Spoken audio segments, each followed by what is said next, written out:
কখন মরবো জানি না, আমিও জানি না, আপনিও জানেন না। অল টাইম মরার জন্য প্রস্তুত থাকি।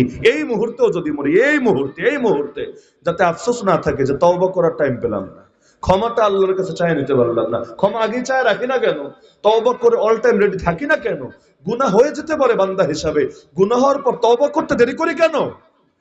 যখনই গুনাহ হবে আল্লাহর কথা মনে পড়ে নাকি পড়ে না? মুমিন হলে পড়বে, আল্লাহ কি করে ফেললাম, ওই সঙ্গে সঙ্গে যদি দিল খুলে মন খুলে আল্লাহর কাছে তওবা করে, তওবা করতে দেরি হয়, আল্লাহর জবাব দিতে দেরি হয় না।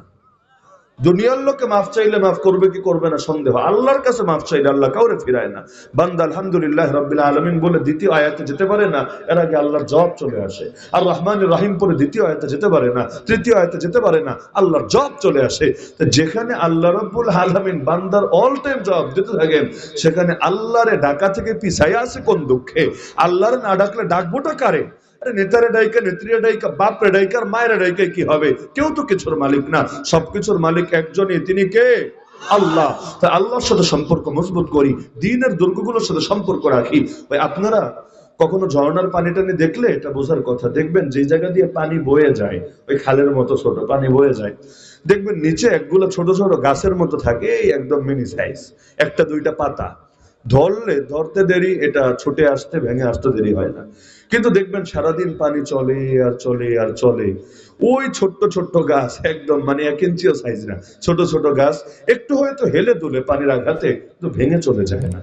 লেকিন ওই পানির উপরেই আপনি ভারী কিছু ফেলে দেন, একটা বাটি ফেলে দেন, একটা বল ফেলে দেন, ইয়া বড় কাঠের টুকরা ফেলে দেন, দেখবেন পানি যায় যেদিকে, ওই কাঠের টুকরাও যায় সেদিকে, পানির সঙ্গে সঙ্গে ভাসতে থাকে। এই যে বন্যা হয়, গরু ভাসায় নিয়ে যায়, টিনের চাল ভাসায় নিয়ে যায়, মানুষের লাশ বানায় ভাসায় নিয়ে যায়, নিতেই থাকে নিতেই থাকে।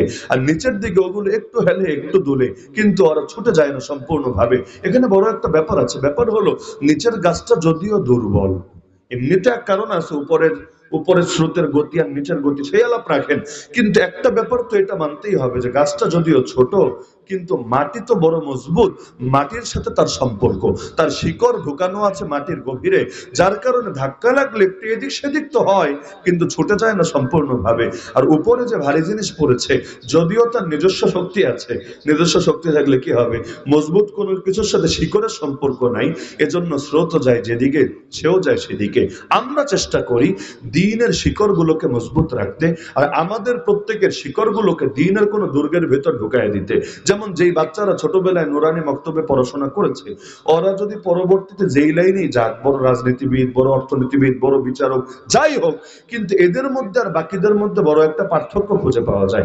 অনেক খারাপ হওয়ার পর, অনেক খারাপ কিছু করলেও এরপর এদের মধ্যে আলাদা এক ধরনের কিছু ব্যাপার স্যাপার থাকে। অপরদিকে দেখা যায় এদের মধ্যে সাধারণত নাস্তিক কমই হয়, বেঈমান কমই হয়, মুরতাদ কমই হয়। পাপ টাপ করলে এক সময় গিয়ে আবার বুড়া বয়সে হোক বা যে কোনো টাইমে আল্লাহর কাছে মাফও চায়, আবার জীবনে গড়ে।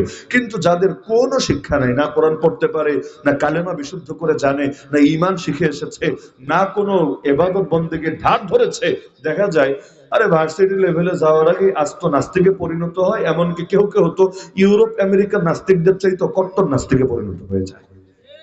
তাহলে মাদ্রাসাগুলোকে মজবুত করা দরকার কি না?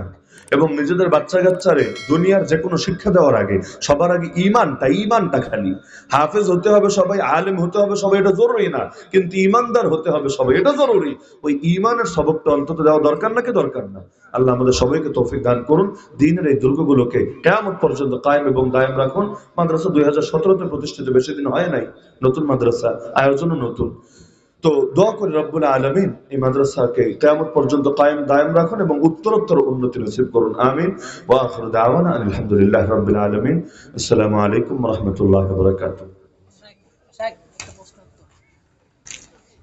এত পরে চলে যাচ্ছে, অন্যান্য মাহফিলে আগে দিতে হয়,